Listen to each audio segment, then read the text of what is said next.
ശരിക്കും പറഞ്ഞാൽ ഡൈവേഴ്സിറ്റി ഇല്ല, കാര്യം ഡൈവേഴ്സിറ്റി അതാണ് അതിൻ്റെ പ്രത്യേകത. തുഞ്ചത്താചാര്യൻ്റെ തന്നെ എന്താ പറയുക, ഒരു ആസ്ഥാനം ഉണ്ടാക്കുന്ന കാര്യത്തിൽ പരാജയപ്പെട്ടായിരുന്നു നമ്മൾ. ഞാൻ വളരെ മുൻകൈയെടുത്തോളാം. ഞാൻ അന്ന് മിനിസ്റ്റർ ഉണ്ടായിരുന്ന സമയത്ത് ടി എം ജയപ്പ് സാംസ്കാരിക വകുപ്പ് മന്ത്രിയായിരുന്ന സമയത്താണ് നമ്മൾ അവിടെ MT കൊണ്ടുവരുന്നത്. MT വന്നതിന് ശേഷമാണ് അതിൻ്റെ വളർച്ചയുണ്ടായത്. ശരിക്കും പറഞ്ഞാൽ ഇപ്പോൾ തുഞ്ചൻപറമ്പ് എന്തായി, ഭാഷ എൻ്റെ ഒരു പേരുകൾ അന്വേഷിക്കുന്ന ആളുകൾക്ക് ഒരു തീർത്ഥാടന കേന്ദ്രത്തിൻ്റെ സ്വഭാവത്തിലേക്ക് വന്നു. ഹെറിറ്റേജ് നഗരമാണ് ശരിക്കും പൊന്നാനി. ഇപ്പം തുഞ്ചത്താചാര്യൻ്റെ ആസ്ഥാനം അങ്ങനെ പോയിട്ട് നോക്കുമ്പോൾ എല്ലാത്തിനും ഒരു പ്രിസർവ് ചെയ്യേണ്ട ഒരു സംഗതി ഗൗരവമായിട്ടുണ്ട്. ഇപ്പോൾ ലോകത്തിന് ഈ പ്രത്യേകിച്ച് നമ്മുടെ രാജ്യത്തിൻ്റെ സാഹചര്യത്തിൽ മലപ്പുറത്തിന് പ്രൊജക്റ്റ് ചെയ്യാൻ പറ്റിയ ഒരുപാട് നന്മയുണ്ട്. ഈ പറഞ്ഞത് അത് വളരെ ശരിയായ ഒരു സംഗതിയാണ് നിങ്ങൾ ഉന്നയിച്ചത്. അപ്പോൾ ഞാൻ എൻ്റെ ഒരു വ്യക്തി അനുഭവം പറഞ്ഞത്, എൻ്റെ വീടിൻ്റെ തറവാടിൻ്റെ പേരും എൻ്റെ അച്ഛൻ്റെ ഏറ്റവും അടുത്ത സുഹൃത്ത് രാമസഹാജിൻ്റെ തറവാടിൻ്റെ പേരും ഒന്നാണ്. അപ്പോൾ എൻ്റെ വീട് നിൽക്കുന്ന വെച്ചാൽ ഒരു ഭാഗത്ത് ഈ സുന്നികളുടെ ദക്ഷിണേന്ത്യയിൽ തന്നെ കേന്ദ്രമാണ് ജാമിയ നൂരിയ അറബി കോളേജ്, മറുഭാഗത്ത് ജമാഅത്തെ ഇസ്ലാമിയുടെ ശാന്തപുരം മഹല്ല്. ഇതിന് രണ്ടിൻ്റെ ഇടയിലാണ്. അവർ രണ്ടുപേരുമായിട്ടും വളരെ ചെറുപ്പത്തിൽ തന്നെ ഈ രണ്ട് വിഭാഗം പണ്ഡിതരുമായിട്ട് അത് ഇടപഴകാനുള്ള സൗകര്യം കിട്ടിയിരുന്നു. അപ്പം ഈ സ്വാഭാവികമായിട്ടും ഇപ്പം മതസൗഹാർദ്ദം, മതേതരത്വം ഇതൊക്കെ നമ്മൾ പ്രസംഗിക്കുന്നതല്ല, ജീവിതത്തിൻ്റെ ബോധ്യങ്ങളാണെന്ന് പറയുമ്പോൾ എനിക്ക് എൻ്റെ അനുഭവത്തിൽ അത് ബോധിച്ച ഒരാളാണ്, ബോധ്യപ്പെട്ട ഒരാളാണ്. ഞാൻ അറബി പഠിച്ചിരുന്നു ചെറുപ്പത്തിൽ. അതായത് അന്നൊക്കെ ഞങ്ങൾ പഠിക്കുമ്പോൾ ഈ അറബി ക്ലാസ്സുകളിൽ നിന്ന് കുട്ടികൾ പുറത്ത് പോവുകയായിരുന്നു ചെയ്യുന്നത്, ഹിന്ദു കുട്ടികൾ പുറത്ത്. പക്ഷേ എൻ്റെ പിതാവിനോട് പറഞ്ഞു, നീ അവിടെ ഇരിക്കുക. എന്നിട്ട് ട്യൂഷൻ എടുക്കാൻ ഈ അംസാജി വരും. അംസാജി സ്കൂൾ അങ്ങനെ സ്കൂളും കോളേജിലും പഠിച്ച ആളല്ല, രാത്രി ജിമ്മിനിവളത്തിൽ നിന്നിട്ട് അറബി പഠിപ്പിക്കും. അപ്പോൾ ഞാൻ പറഞ്ഞ ജീവിതത്തിൻ്റെ ബോധ്യങ്ങളാണ് നമ്മളെ തീർച്ചയായിട്ടും സെക്യുലറാക്കാൻ പറ്റും. ഞങ്ങളുടെയൊക്കെ ചെറുപ്പത്തിൽ എന്ന് വെച്ചാൽ ഇന്നിപ്പോൾ നമുക്കെല്ലാം ഇഷ്ടം പോലെ പലജാതി ഡ്രസ്സുണ്ട്. ഞങ്ങളുടെയൊക്കെ ചെറുപ്പത്തിൽ എൻ്റെ തന്നെ ഒരു കാര്യം പറഞ്ഞാൽ, നമ്മൾ ഇട്ടിട്ടുള്ള ഡ്രസ്സ്, ആ ഡ്രസ്സ് അലക്കി വെയിലിന്മേൽ വെച്ചിട്ട് അത് ഉണക്കിയിട്ട് അത് കൊടുത്തിട്ട് സ്കൂളിൽ പോയത് കാലം. അത് ഞങ്ങൾക്ക് മാത്രമല്ല, ഇപ്പം നമ്മൾ പെരുന്നാളിൻ്റെ പറ്റിയ കാര്യം ഞാൻ വിചാരിക്കാറുള്ളത്, നമ്മുടെയൊക്കെ ചെറുപ്പത്തിൽ പെരുന്നാളിൻ്റെ ഏറ്റവും വലിയ ആകർഷണം എന്താ അറിയും? പുതിയ വസ്ത്രം കിട്ടും. ഒരു പുതിയ വസ്ത്രം എന്നൊക്കെ പറഞ്ഞു, അത് പുതിയ വസ്ത്രം അന്ന് ഇത് സ്പ്രേ ഒന്നും അങ്ങനെയൊന്നുമില്ല, ഇതിൽ അത്ര ഇതൊക്കെ ആക്കി പെരുന്നാളാണെന്ന്. അതെ അതെ. അപ്പോൾ ആ ശരിക്കും പറഞ്ഞാൽ പെരുന്നാളിൻ്റെ ആ ഇത് എന്താ പറയുക നമുക്കേ ഉള്ളൂ. കാരണം നമ്മുടെ ജനറേഷന് അതിൻ്റെ പുതുമ കണ്ടിട്ടുള്ളൂ. അതുപോലെ ഇപ്പം എന്ന് പറഞ്ഞാൽ ഞാനിപ്പോൾ നാളെ നോക്കുകയായിരുന്നു, മൈലാഞ്ചി എന്ന് പറയുന്നത് ഈ ട്യൂബിലാക്കിയിട്ട് റെഡിമെയ്ഡാണ്, ഇങ്ങനെ തേച്ച് വരുന്നത് മൈലാഞ്ചിയായി. പണ്ടങ്ങനെയില്ല. പണ്ട് എങ്ങനെയെന്ന് വെച്ചാൽ വിളഞ്ഞില്ലേ ചക്കൻ്റെ, അത് വെച്ചിട്ട് ഞാൻ പുള്ളി കുത്തിയിട്ട് അതിൻ്റെ മേലെ മൈലാഞ്ചിട്ട്, ആ മൈലാഞ്ചിട്ട് പെൺകുട്ടികളൊക്കെ അത് ആയിട്ട് വന്ന് രാവിലേക്ക് വരുന്ന സമയത്ത് പുള്ളി മനോഹരമായ പുള്ളിയായിരിക്കുന്നത് മാത്രമല്ല, അത് വെളിച്ചെണ്ണ കഴിയാൽ അതിൻ്റെ സ്മെല്ലുണ്ട്, മറക്കാൻ കഴിയാത്ത. അപ്പം അങ്ങനെയല്ല, അപ്പം അതിന് സ്മെല്ലും ഇല്ല, മാത്രമല്ല മൈലാഞ്ചിൻ്റെ സൗന്ദര്യമില്ല. ഇതൊക്കെ പോയി, അത് കാലത്തോടുകൂടി അതും അങ്ങ് അവസാനിച്ചു എന്ന് പറയുന്നത്. അങ്ങനെ അതിൻ്റെ സാഹചര്യം. ഈ മലപ്പുറത്തിൻ്റെ സാംസ്കാരിക സവിശേഷതകളെക്കുറിച്ച് നമ്മൾ പറഞ്ഞു കൊടുത്തത് എനിക്ക് തോന്നിയൊരു കാര്യമാണ്, മലപ്പുറത്തിൻ്റെ ഈ ഭക്ഷണ രീതികൾ, രുചി. ഉദാഹരണം പറഞ്ഞാൽ നോമ്പ് വളരെ ത്യാഗനിർഭരമായ ഒരു അനുഭവമാണല്ലോ.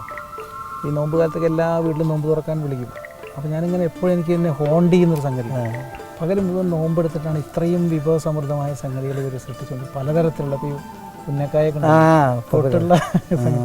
അപ്പോൾ ഈ ഭക്ഷണത്തോടുള്ള നിയന്ത്രണം പാലിക്കുമ്പോൾ തന്നെ ഭക്ഷണത്തിൻ്റെ വൈവിധ്യങ്ങൾ പാലിക്കുന്ന ഈ പിശുക്കില്ലായ്മ, അതൊരു പ്രത്യേകതയായിട്ട് തോന്നിയിട്ടില്ല. അതുണ്ട്, അത് എല്ലായിടത്തും ഒരേപോലെ ഉണ്ടെന്ന് എനിക്ക് തോന്നുന്നില്ല. ഈ മലപ്പുറത്തിൻ്റേതായിട്ടുള്ള ചില രുചിഭേദങ്ങളുണ്ട്. ഉദാഹരണം പറഞ്ഞാൽ പത്തിരി ഇൻ്റർനാഷണൽ ആക്കിയത് മലപ്പുറത്തെ. എവിടെ പോയാലും ബീഫും ഇതിന് ഇൻ്റർനാഷണൽ സ്വഭാവം കൊടുത്തത്. ഈ നല്ല പത്തിരി എവിടെയും കിട്ടില്ല. അപ്പോൾ അത് പിന്നെ രണ്ടാമതൊരു കാര്യം എന്ന് പറഞ്ഞാൽ ശ്രീരാമകൃഷ്ണൻ ചെറിയ അരിപ്പത്തിരി, മറ്റൊരു സംഗതി, വലിയ സൽക്കാര പ്രിയമല്ല. നിങ്ങൾ ഏതെങ്കിലും ഒരു എന്തെങ്കിലും ഒന്നും കുടിക്കാതെ പോകാൻ സമ്മതിക്കില്ല. പിന്നെ ഭക്ഷണത്തിൻ്റെ ആ ഡിസ്പ്ലേ മറ്റു പലയിടത്തെന്ന് വെച്ചാൽ നിങ്ങൾ കോഴ്സായിട്ട് ഓരോന്നും ഉണ്ടല്ലോ. ഇവിടെ മേശപ്പുറത്തങ്ങ് നിരത്തിയൊക്കെ നമ്മൾ സാധാരണ ഇപ്പോൾ ആ പ്രശ്നമില്ല.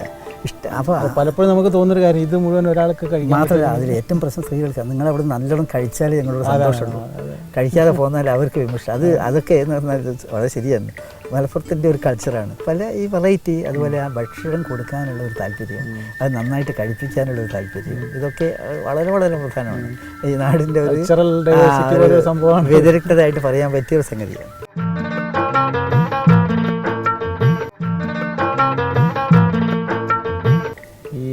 പെരുന്നാളിനൊക്കെ എങ്ങനെ എല്ലാ സമയത്തും വീട്ടിലെത്തും? ഞാൻ അല്ല, കഴിയുന്നത് എത്തും. വീട്ടിൽ നിന്ന് കുട്ടിക്ക് ഒരു കണക്കിന് എപ്പോഴും വീട്ടിൽ മുഷിഞ്ഞിരിക്കുന്ന അച്ഛനോടുള്ളതിനേക്കാളും അറ്റാച്ച്മെൻറ്റ് നമുക്കുണ്ടെന്ന് എനിക്ക് തോന്നുന്നത്. പിള്ളേർ അവർക്ക് നമ്മൾ കുറച്ച് സമയം കിട്ടുന്നുള്ളൂ. കിട്ടുന്ന സമയത്ത് നമുക്ക് എന്താണെന്ന് വെച്ചാൽ നമ്മളോട് അവർക്ക് കൂടുതൽ ഫ്രീഡം ഉണ്ട്. അത് കറക്റ്റാണ്. അത് ഇപ്പം എൻ്റെ കുടുംബത്തിലും പറയുന്ന ഒരു പരാതിയാണ്, നിങ്ങളെപ്പോൾ വന്നാലും ഇങ്ങനെ കൊഞ്ചിട്ട് സമയം. അത് കാരണം നമ്മളങ്ങനെയല്ല, നമുക്ക് അത്ര സീരിയസ് ആണ്. നമുക്ക് ഒരു അങ്ങ് പോലെ പറഞ്ഞില്ല, അങ്ങയുടെ പിതാവിൻ്റെ ഒരു, എനിക്കും അനുഭവമുണ്ട്. പിതാവിൻ്റെ ഒരു പിന്നെ അദ്ദേഹത്തിൻ്റെ ഒരു ലൈബ്രറി ഉണ്ടായിരുന്നു. അപ്പോൾ ആ ലൈബ്രറിയിൽ ഇങ്ങനെ ഈ പല തട്ടിൽ വെച്ചിരിക്കുന്ന പുസ്തകങ്ങൾ, വിജ്ഞാനകോശം, DC ബുക്സിൻ്റെ ഇറക്കിയതൊക്കെ, ഇതൊക്കെ നമുക്കൊരു വഴി തന്നിരുന്നു. പക്ഷേ ഈ വഴി കൊടുക്കുന്നതിന് ഇപ്പോൾ നമുക്ക് പറ്റുന്നില്ല എന്ന് എനിക്ക് തോന്നുന്നു. എനിക്ക് എൻ്റെ മക്കളെ കാര്യം നമ്മൾ അവരെ വാത്സല്യം കൊടുക്കുക എന്നുള്ളതല്ലേ. അതൊരു കുറവ് വരുന്നുണ്ട്. ഞങ്ങളുടെ സ്കൂളിൽ നിന്ന് ഒരു പ്രബന്ധം എഴുതാൻ പറഞ്ഞു, നിങ്ങളെ റോൾ മോഡൽ ആരാണ്? ചിലർ എഴുതി ഗാന്ധി, നെഹ്റു, അങ്ങനെ ഇങ്ങനെ സാഹിത്യമായ പേര്. ഞാൻ എഴുതി എൻ്റെ ഫാദറാണ്. അതേപോലെ നമുക്കിപ്പോൾ നമുക്ക് ഗൈഡ് ചെയ്യാൻ പറ്റുന്നുണ്ടോ? ഗൈഡ് ചെയ്യാൻ കഴിയുന്നില്ല. വാത്സല്യം കൊടുക്കല്ലാതെ വാത്സല്യത്തിൻ്റെ കാര്യത്തിലും വളരെ കുറവ് വന്നില്ലേ? വാത്സല്യത്തിൻ്റെ കാര്യം ഇപ്പോൾ കുടുംബബന്ധങ്ങൾ വളരെ നന്നായിട്ട് സൂക്ഷിക്കുന്ന ആൾ നമുക്ക്. പക്ഷേ പണ്ടത്തെ, ഇപ്പോൾ ഞാൻ മന്ത്രിയായിരുന്ന കാലത്ത് വൃദ്ധസദനങ്ങൾ ഉണ്ടാക്കാൻ കേന്ദ്ര ഗവൺമെൻറ്റിൽ നിന്ന് പൈസ കിട്ടിയിട്ട് വൃദ്ധസദനങ്ങൾ നമ്മൾ ഇവിടെ ഉണ്ടാക്കണമെന്ന് ഞാൻ ചോദിച്ചിട്ടുണ്ട് ഉദ്യോഗസ്ഥന്മാരോട്. അപ്പോൾ ഉദ്യോഗസ്ഥന്മാർ പറഞ്ഞു ഇപ്പം വേണ്ടിയില്ല, ഇന്നിപ്പോൾ വൃദ്ധസദനത്തിലെ ആളുകളെ നമ്മുടെ ടൗണിലൊക്കെ ഇപ്പോൾ ടൗണിലേക്ക് സ്ഥിതി വളരെ ഇതാണ്. ശരിക്കും പറഞ്ഞാൽ പൊതുവേദികൾ വളരെ സജീവമാക്കി എടുക്കണം. പണ്ടത്തെ എന്ന് വെച്ചാൽ പണ്ട് ധാരാളം പൊതുവേദികളുണ്ടായിരുന്നു. നമ്മൾ പറഞ്ഞത് പണ്ട് വായനശാല, അമ്പലമറ്റും, ഇതുപോലെ മാട്ടുംപുറങ്ങൾ, മൈതാനം. നമ്മൾ തൃശ്ശൂർ തേക്കങ്കാട് മൈതാനം അവിടുത്തെ സാംസ്കാരിക ഇതിനെ രൂപപ്പെടുത്തി നമുക്ക് പ്രസംഗിക്കാറുണ്ടല്ലോ. ഇന്ന് പൊതു ഇടങ്ങളില്ലല്ലോ. പണ്ട് ശ്രീരാമകൃഷ്ണൻ ഓർമ്മയുണ്ടാവും, വിളക്ക് കത്തിച്ച് വെച്ച് അവിടെ ഉണ്ടായിരുന്ന ലൈബ്രറികൾ, നാട്ടിൽ നല്ലവരൊക്കെ അവിടെ ഒത്തുകൂടുക എന്നുള്ള ഒരു സ്വഭാവം ഉണ്ടായിരുന്നു.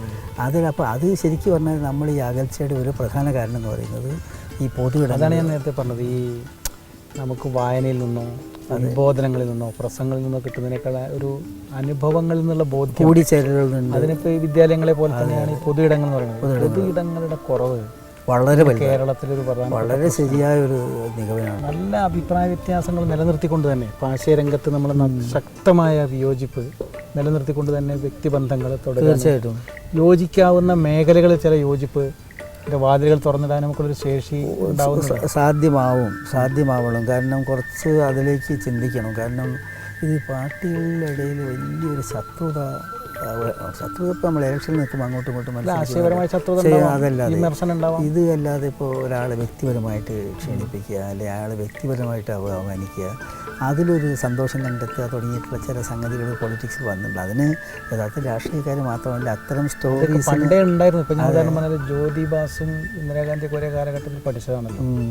എനിക്ക് തോന്നുന്നു അദ്ദേഹത്തിൻ്റെ വീടിൻ്റെ പേരിന് അദ്ദേഹം ഇന്ദിരാന്ന് ഇട്ടിരുന്നതുകൊണ്ട്, കാരണം അത്രയും ആ സൗഹൃദം നിലനിർത്തുമ്പോൾ തന്നെ ശക്തമായി വിമർശിക്കുന്നത്. അതാണല്ലോ അന്തസ്സാർന്ന ഈ വിയോജിപ്പിലും ആ കുലീനത കാണിക്കുക എന്നുള്ളത്. പക്ഷേ പുതിയ ജനറേഷൻ നഷ്ടമാണ്, അത് ചെയ്യേണ്ടതാണ്.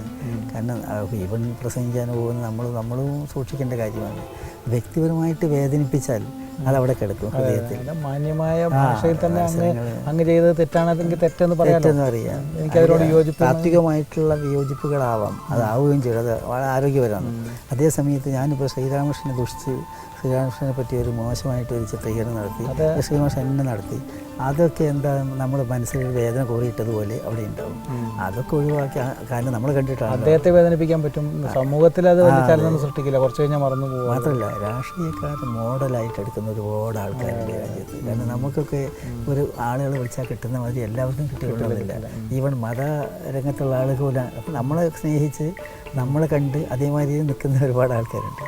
അതിന് നല്ലൊരു സന്ദേശം കൊടുക്കാൻ പോലും നമുക്ക് സാധിക്കും. ഏതായാലും നമ്മൾ ഇന്നത്തെ ഈ ഡിസ്കഷൻ വളരെ സഹോദരി, നമ്മൾ സാധാരണ TV-യിൽ അങ്ങോട്ടും ഇങ്ങോട്ടും ക്രോസ് ഇഫ്താർ നടത്തുന്ന ആൾക്കാരാണ്. എൻ്റെ ഇടയിൽ ഇങ്ങനെ ഹൃദയം പങ്കുവെക്കാൻ പറ്റിയ പ്രത്യേകിച്ച് മീഡിയ1നോട് നമുക്കതിൽ വലിയ കടപ്പാടുണ്ട്. ഏതായിരുന്നാലും പെരുന്നാളിൻ്റെ ആശംസകൾ. Thank you very much.